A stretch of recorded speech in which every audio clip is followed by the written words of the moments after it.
ডিনারটা একদম জমে ফাটাফাটি একদম। এই যে এখন বসে পড়েছে দিদিরা খাওয়া দাওয়া করতে। আর প্রিন্স কটা হবে, কটা লুচি? যতগুলো আমায় দিতে থাকবে। ওরে বাবা, বলো মা। কোনো না নেই।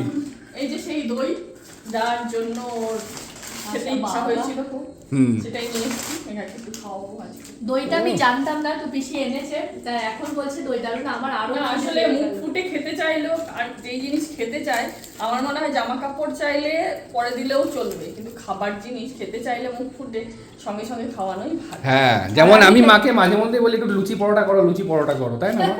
আমরা একটু খেতেই ভালোবাসি জামা কাপড় পরার থেকে, যে আমাদের একটু খাওয়া। এটা তুই বলছিস? হ্যাঁ, জামা কাপড়টা তো আছে, কিন্তু আমি একটু খেতে ভালোবাসি। আমি সবাই ভোজন আমি রাহুল সবাই একটু খেতে বেশি ভালোবাসি, তাই এটাই বেশি। এই যে আমাদের ফ্যামিলিতে হচ্ছে খাবার খেতে খুব ভালোবাসে সবাই, প্রত্যেককেই। আমিও খেতে ভালোবাসি, কিন্তু পরিমাণে হয়তো কম খাই, কিন্তু মুখরোচক খাবার আমার মনে হয় প্রত্যেকে ভালোবাসে। কেউ স্যাক্রিফাইস করে শরীর স্বাস্থ্যের কথা ভেবে, কেউ পারে কেউ পারে না। আমরা পারি না, আমরা পারি না।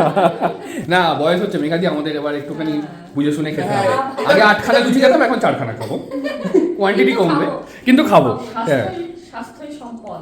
তাই স্বাস্থ্য থাকতে থাকতে, শরীর থাকতে থাকতে তার যত্ন নাও, তোমাকে সাথ দেবে।